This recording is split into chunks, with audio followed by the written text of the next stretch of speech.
வந்து ஆண்டவனை கண்டேன்.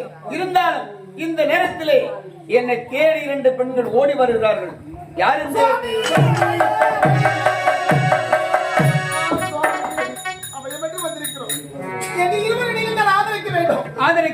ஆதரிக்கிறேன் அம்மணி. நீங்கள் இருவரும் எந்த நாடு, பெயர் என்ன, இப்படி ஓடி வருவதே காரணம் என்ன, குறை நடந்தது?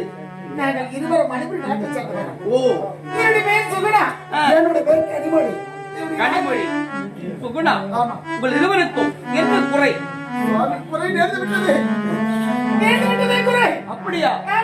என்ன மூழ்கி போனதென்று என்னமே கொண்டா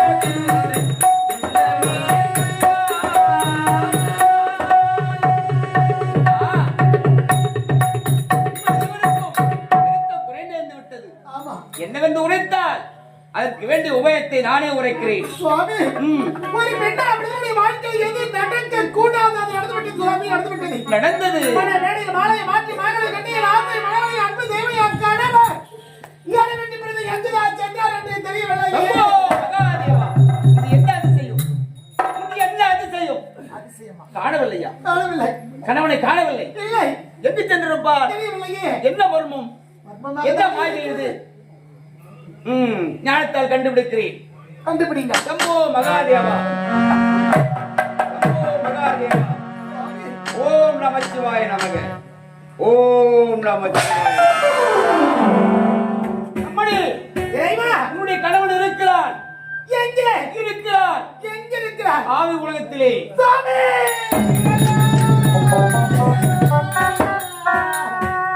பூமிக்கு பருக்கலையோ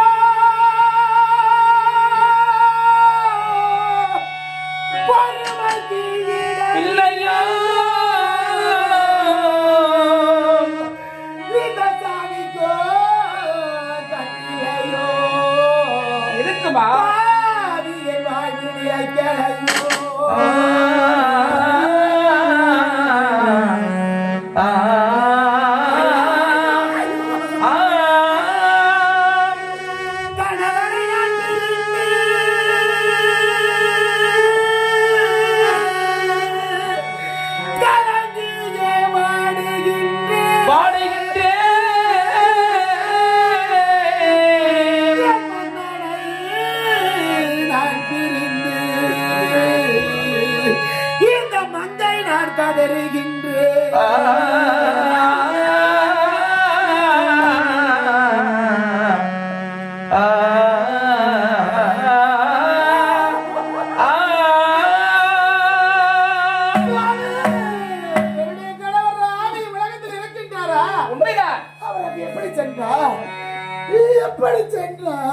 கணவன் ஆவி உலகத்திற்கு எப்படி சென்றான் தெரியுமா? அழைத்து சென்றது யார் தெரியுமா? மோகனி. ஆமா, எந்த மோகனி? அந்த பெண்ணின் பெயர் என்ன தெரியுமா? என்ன சுவாமி? கலையரசி. ஏழ்மன குடும்பத்தில் பிறந்தவள். திருமணத்திற்கு முன்பதாகவே உன்னுடைய கணவனுக்கும் அந்த பெண்ணுக்கு காதல் சில காலம் உருண்டோடியது. விதிவசத்தால் அந்த பெண் இறந்து விட்டாள். உண்மைதான். உன்னுடைய கணவனை மறைக்க முடியாத காரணத்தால் ஆவியாக வந்து மோகினியாக வந்து அழைத்து சென்று விட்டால் ஆவி உலகத்திற்கு. என்னம்மா செய்வது? என்ன சோதனை? இறந்தவளே ஆவியாக வந்து மணமேடையில் மாலையை மாற்றி மாங்கல்யம் கட்டிய மறு நிமிடமே என் கணவரை ஆவி உலகத்துக்கு அழைத்து சென்று விட்டார். அப்படி என்றால் என் கணவருடன் சேர்ந்து வாழ முடியாதா? அவர் இல்லாத வாழ்க்கை எனக்கு என்னமா தெரியும்?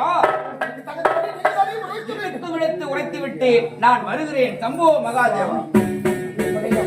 இது சரியா? என்னம்மா? உங்களையே நாடி தேடி அமையும் என்று வந்து எங்க இருவரையும் கை விடுவது முறைதானா? இருக்கு விடுத்து உரைத்து விட்டேன். பிறகு நான் என்னதான் செய்ய வேண்டும்? அதற்கு தகுந்த வழி மார்க்கம் உன் கணவன் வர வேண்டுமா? வர வேண்டும். அங்கிருந்து இங்கு வர வேண்டும் என்றால் இதற்கு உபாயம் நானே உரைக்கிறேன். உரையுங்கள். அது ஒரு பெண்ணால் தான் முடியும். பெண்ணா? ஆமா. எப்படி? அந்த பெண் நினைத்தால் வர வைக்கலாம். எப்படி சுவாமி? அந்த பெண் எப்பேற்பட்ட பெண்ணாக இருக்க வேண்டும் தெரியுமா? எப்பேற்பட்டவளாக இருக்க வேண்டும்? தாய்க்கு தலை மகளாக இருக்க வேண்டும். அப்படியா? ஆமா. அழகு புரிந்தவளாக இருக்க வேண்டும். அழகு எப்படி? எப்படி? 32 லட்சணம் அப்படியா? புரிந்திருக்க வேண்டும். திருமணம் நடந்து அந்த பெண்ணின் மீது கணவன் கரம் பற்றிருக்கவே கூடாது. அந்த பெண் பிறந்த நேரம் திருவாதிரை நட்சத்திரமாக இருக்க வேண்டும். அப்படியா சுவாமி? ஆமா. அப்படிப்பட்ட பெண் அதோ பார்த்தாயா? ஆமா. துர்க்கை அம்மன் ஆலயம் இருக்கிறது. ஆலயம். அங்கு சென்று விரதம் இருக்க வேண்டும். 48 நாள் கபடி விரதம் இருக்க வேண்டும். ஆமா. எப்படி இருந்தால் உன்னுடைய கணவன் கண்டிப்பாக வருவான். அப்படியா? ஆமா சுவாமி. அப்படிப்பட்ட பெண்ணை நீங்கள் எங்கு கண்டு தேட வேண்டாம், நான் இருக்கிறேன். நீயா? ஆமா. எப்படி? தாய்க்கு தலைமகன் திருவாதிரை நட்சத்திரத்தில் பெண்ணாக விருந்தவள் திருமணம் முடிந்த கணவனுடைய கையை விரல் என் மீது மனாமல் கடைசியாக வாழ்ந்து வருகிறேன். மற்றதே இல்லையா? இல்லை சுவாமி. ஓ, மனமேடையிலே ஆவி. உண்மைதான் உண்மைதான். இருந்தாலும் என்ன நடந்தாலும் அந்த ஆலயத்தை விட்டு வெளியே வரவே கூடாது. வெளியே வந்தால்? ஆமா. அவள் உருவத்தை மாற்றி மாற்றி மாற்றி வருவாள். அப்படியா? என்ன சுவாமி மாற்றிக்கொண்டே போவாள் அவள்? ஆமா. இறைவா, என்ன இது கொடுமை! ஆண்டவா, மாற்றுவதில் கை தேர்ந்தவள். அப்படியா? ஆமா. என்ன நடந்தாலும் நீ வெளியே வராத. வரமாட்டேன் சுவாமி. உள்ளவே இருக்க வேண்டும். சிறும் இது கொண்டு துர்க்கை பூஜை நான் செய்து முடிக்கிறேன். உன்னால் முடியும். புறப்படுங்கள். புறப்படையாளே.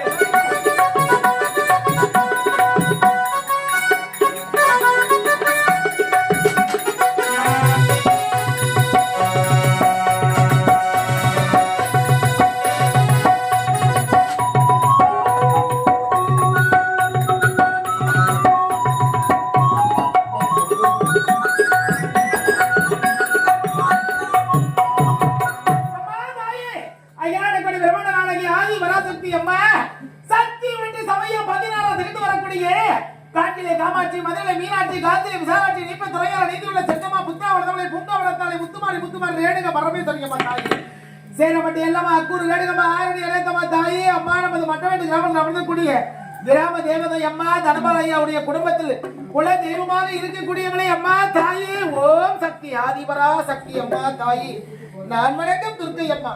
நான் செய்யக்கூடிய பூஜை ஏற்றிக்கொண்டு என் கணவர் எங்கிருந்தார் என்னை தேடி வர வேண்டும் அம்மா, என்னை தேடி வர வேண்டும்.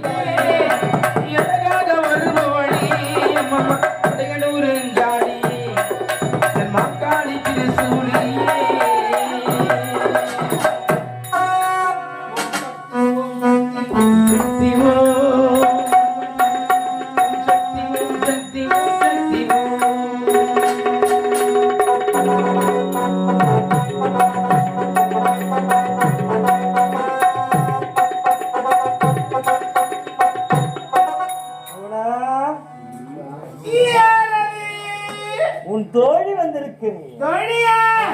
எதற்காக வந்திருக்கிறாய்? அனிதினம் மலர்வன செல்லது வழக்கம் இன்று மலர்வன செல்ல வேண்டாமா? என்னால் வெளியே வர முடியாது. முடியாது. இந்த உருவத்தை பார்த்தா நீ பயந்து விடுவ. என் அழகான உருவத்தை காமிக்கின்றான் பாரடி நீ.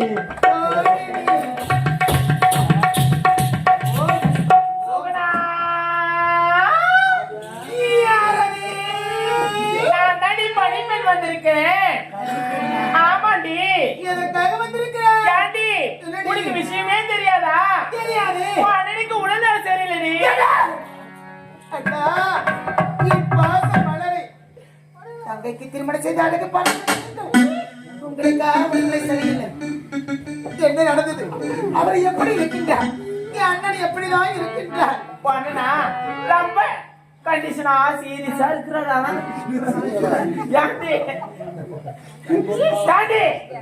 இப்போது உன்னுடைய அண்ணனை பார்க்க வேண்டும். ஆலயத்தை விட்டு நீ வெளியே வர வேண்டும். பூஜை நிறுத்த வேண்டும். என்ன இது?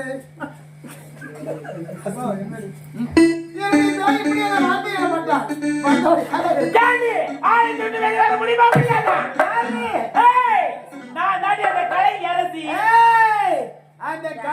நீதானா? நானே தாண்டி. எதற்காக வந்திருக்கிறேன்? ஏய், உன்னுடைய பூஜை நிறுத்த வேண்டும். ஆலயத்தை விட்டு வெளியே வர வேண்டும். முடியாது என்றால் இப்பதான் ஆலயத்தை விட்டு நான் வருகிறேன்.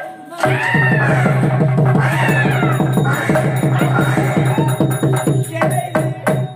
ஆலயத்துள்ளே செல்ல முடியவில்லை. அடியே கலியாரசி, உன்னை அடியே சுகுணா, உன்னை எப்படி வெளியே வர வைக்க வேண்டும் என்று எனக்கு தெரியவில்லை.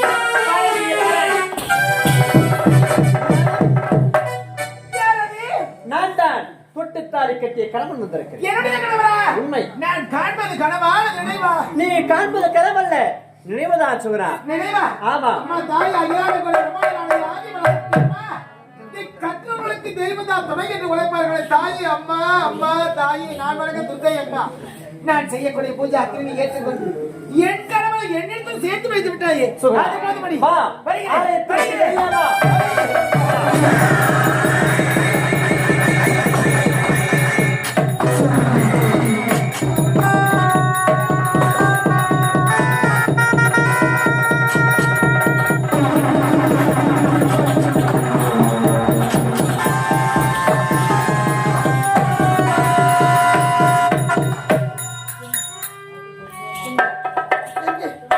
எங்கே? நீயா? நானேதான். என்னை எதற்காக இங்கு அழைத்து வந்தாய்? ஏய், எனக்கு சொந்தமான பொருள் உன்னிடத்தில் இருக்கு. என்ன? உனக்கு சொந்தமான பொருள் என்னிடத்தில் இருக்கிறது. ஆமாண்டி. அது என்ன பொருள்? உன்னுடைய கழுத்தில் இருக்குதாங்க தாலிதான். தாலி? இது என்ன சோதனை அம்மா? என் கழுத்தில் இருக்கக்கூடிய தாலி உனக்கு சொந்தமா? ஆமா, இந்த தாலி உனக்கு எப்படி சொந்தமாகும்? உன்னுடைய கழுத்தில் தாலி கட்ட யாருக்கு தெரியுமா? என்னுடைய காதல். உயிருக்கு நான் உன்னுடைய காதல். அப்படி உறவை பார்த்தாக்கா அந்த தாலி என்னுடையது. ஏய், வாயை மூடி. நீ உயிரோடு இருந்தால் பரவாயில்லை, நீதான் இருந்து ஆவியா திரிந்து கொண்டிருக்கின்றாயே, இந்த தாலி உனக்கு எப்படி சொந்தமாகும்? நான் இருந்தாலும் என்னுடைய கணவர் தான். நான் இருந்தாலும் என்னுடைய கணவர் தான். அந்த தாலி எனக்கு சொந்தமானது. அந்த தாலி கொடுக்க முடியுமா? முடியாது. முடியாது. முடியுமா?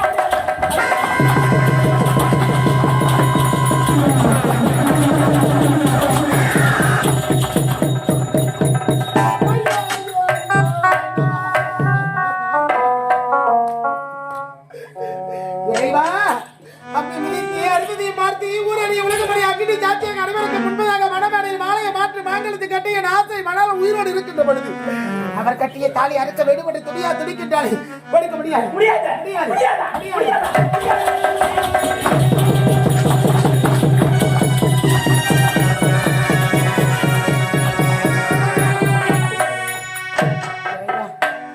தாலி அறுக்க ஏன் இப்படி ஆடுவதாக இருக்கிறாய்? ஏய், அது என்னுடைய பொருள்ன்றி. என்றால் தெரியும் மன இறக்கம் என்று உரைப்பார்களே, இரக்கம் என்பதே உனக்கு இல்லையா? இல்லை. இதை பாரடி, என் கணவர் முகத்தை பார்த்துவிட்டு என் உயிரை வேண்டுமானால் நான் விட்டு விடுகிறேன். அவர் கட்டிய தாலி நான் அறுக்க மாட்டேன். நிச்சயமாக உன்னுடைய வீடு விட்டு விடுவேன். பாடி போகலாம். உன்னுடைய கணவரை நான் கட்டிக்கிட்டேன்.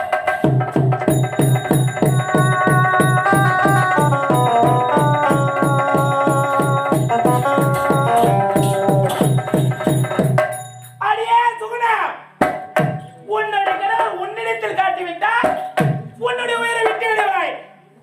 என்னுடைய கணவரை உன்னிடத்தில் காட்டிவிட்டால் அவர் உன்னையே தொடர்ந்து கொண்டு வந்து விடுவார். அப்புறம் நான் ஆவியாக அழுது கொண்டிருக்க வேண்டும்.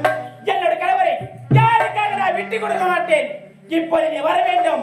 உன்னை என்ன செய்ய வேண்டுமோ அது செய்தால் நீ தானாக இருந்து விடுவா. அடியே சுகுணா,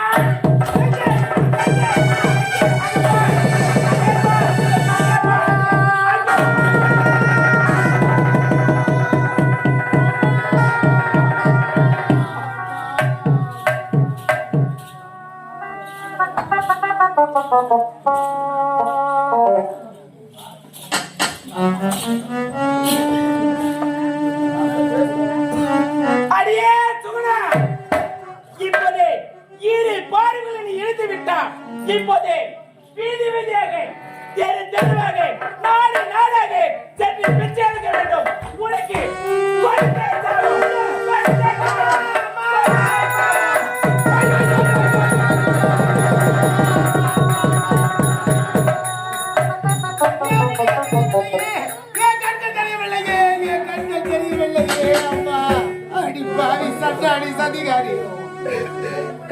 முகத்தை காட்டுகிறேன் என்று தந்திரமாக ஏமாற்றி அழைத்து வந்து என் இரு விழிகளையும் அழைத்து விட்டு பிச்சைக்காரியாக போக வேண்டும் என்று எனக்கு சாபத்தை கொடுத்து விட்டாளே அம்மா.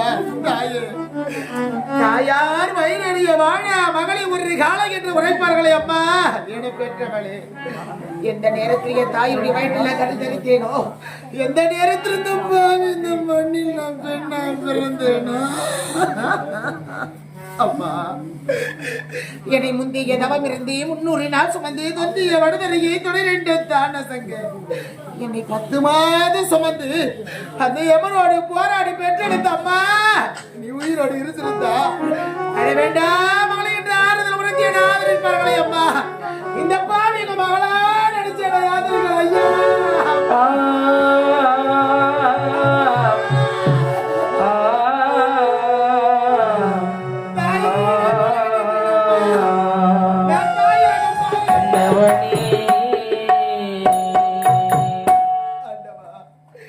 துர்க்கை பூஜை செய்தால் என் கணவர் வந்து விடுவார் என்று எண்ணிருந்தேனே. ஆனால் அந்த சண்டாளி சதிகாரி என் வாழ்க்கையை அடித்த பாவி உன் கணவராக பெறுகிறார் பார் என்று என் இரு விழிகளை அழைத்து பிச்சைக்காரியா போக வேண்டும் என்று சாபத்தை கொடுத்து விட்டாளே. சுவாமி, சுவாமி, என்னம்மா? சுவாமி, தங்கிவிட்டீர்களா? என்னாச்சு உனக்கு? சுவாமி, என்ன நடந்தது? சுவாமினா, அவருடைய ஆலயத்தில் பூஜைகள் செய்து கொண்டிருக்க நேரத்தில் அந்த கொடியவர் சண்டாளி சதிகாரியை வாழ்க்கை அளித்த பாவி என் கணவனை போல் உருவெடுத்து வந்து அவனுடைய ஆலயத்தை விட்டு வெளியே வாழ்க்கை அழைத்தார். 8 நாளை கண்டிய கணவர் தானே வந்து விட்டார். அவர் வந்த பிறகு எதற்காக இந்த பூஜை என்று செய்யக்கூடிய பூஜையை பாதி நிறுத்திவிட்டு அவனுடைய ஆலயத்தை விட்டு வெளியே வந்து விட்டேன். வெளியே வந்த பிறகுதான் தெரிகிறது சுவாமி, தவறு செய்து விட்டாய். அவர்தான். நான் என்னம்மா உழைத்தேன்? ஆரம்பத்தில் உருவத்தை மாற்றி மாற்றி வருவாள் என்று உழைத்தேனே, அதை மறந்து விட்டாயா? வெளியே வந்ததனால் என் விழிகளே போய்ந்து விட்டது சுவாமி. சாபத்தை உழைத்து விட்டாளா? சரி, இருந்தாலும் இப்பொழுது புறப்பட வேண்டும். மீண்டும் அவளே போக வேண்டும். விட்டதை தொடர வேண்டும். ஆமா, என்னுடைய கணவருக்கு வழிமேல் வழிவெடுத்து கற்றுக்கொண்டே இருக்கிறேன். எனக்கு எங்க காத்திருக்க வராம இருப்பனா விட்டுட்டு எப்படிங்க இருக்கிறது? புரியவே முடியாது. ஆமாங்க, நம்ம ஏதாவது சந்தோஷமா இருக்கணும். ஏ மச்சான் மச்சான் மச்சான் மச்சான்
ஒரே எலும்பு கூடு எங்க இருக்கு?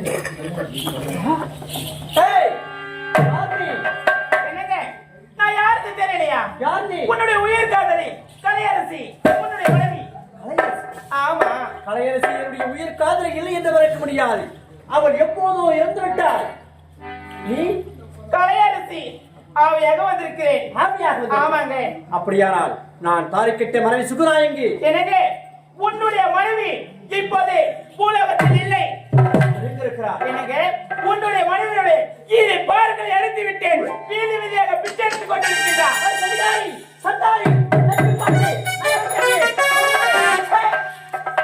ஒரு பெண்ணானி பெண் என்று சொல்வதற்கு வெட்கப்படுகிறேன், வேதனைப்படுகிறேன்.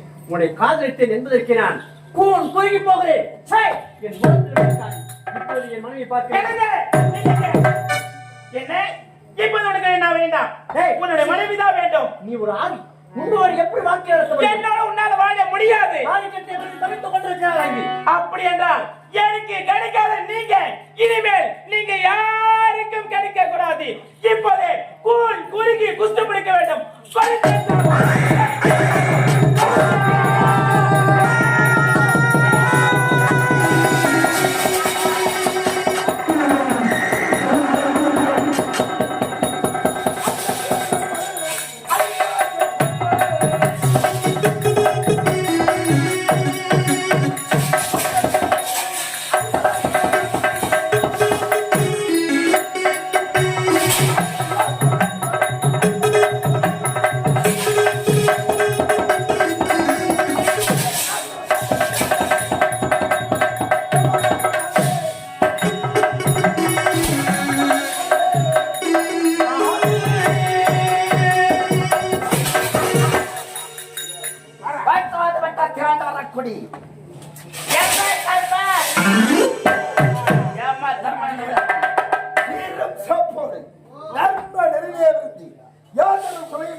எந்த தென்திசை கதிபதியாக யாரும் நிகழலாமல்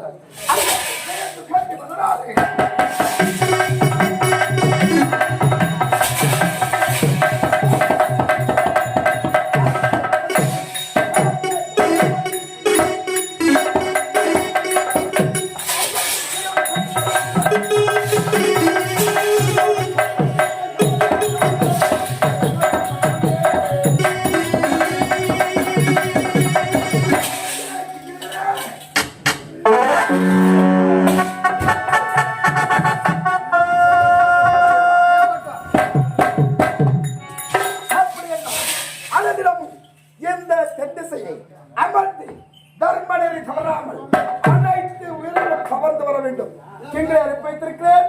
இன்று என்ன உயிரிழந்து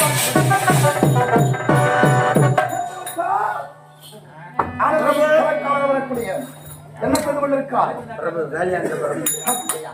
அதிக வேலையோ போனால் போகட்டும். தேவசாரணை அழைத்து முடித்து விட்டோம். அடுத்த காலையில் இருந்து சிவபெருமானை தியானம் செய்து தர்மத்தின் முறையிலே வழங்கிய பிறகு தக்க தண்டனை விதித்த அனைத்து உயிர்களுக்கும் அவர் செய்த பாவத்துக்கு நிறைவேற்றி விட்டோம். தீர்ப்பு முடிந்துவிட்டதை இருந்தாலும் என்ற தினத்திலே யார் உயிரை பற்றி வர வேண்டும்? மணிபுரி நாட்டு இளவரசர் கலையரசன். மணிபுரி நாட்டு இளவரசர் கலையரசன் விதி முடிகிறது. விதி முடிந்து விட்டது. அப்படி என்றால்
காதலித்து இருந்தாலும் என்னுடைய தந்தையுடைய வார்த்தை கேட்டு உன் கரத்தில் சத்தியம் செய்து நான் கொடுத்தேன். உன்னை கொலை செய்தவனை கண்டுபிடித்து தருகிறேன். மட்டுமில்லாமல் உன்னை காதலித்த உன் கழுத்தில் தவிர வேறு யார் கழுத்தில் நான் திருமணம் செய்ய மாட்டேன், மாங்கலத்தை கட்ட மாட்டேன் என்று கருத்திலே சத்தியம் செய்து கொடுத்த நிலை என்று மறுக்கவில்லை. ஆனால் உடைய தாய் தந்தைக்காக நான் திருமணத்திற்கு சம்மதம் தெரிவித்தேன். உன் நினைவால் வாடிக்கொண்டிருந்த ஒவ்வொரு நொடிப்பொழுதும் எழுப்பொழுதும். ஆனால் நான் செய்த திருமணத்தில் நான் செய்த ஒரு தவறைக்காக என்னுடைய தாய் தந்தைக்காகத்தான் நான் திருமணத்திற்கு நான் சம்மதம் தெரிவித்தேன். ஆனால் இந்த பாவுடைய வாழ்க்கையை பறிப்போய்விட்டதே. ஆவி உலகம் கொண்டு வந்தாய், ஆனால் நாளைக்கு இருப்பதனால் தானே உன்னுடைய மனைவி தேடிக்கொண்டு செல்கிறாய். ஆகினார் இந்த அழகை குறுந்தி போல் புரியில் குற்றப்படுத்த போவனும் கொடுத்தாய் அடி சதிகாரை பாடி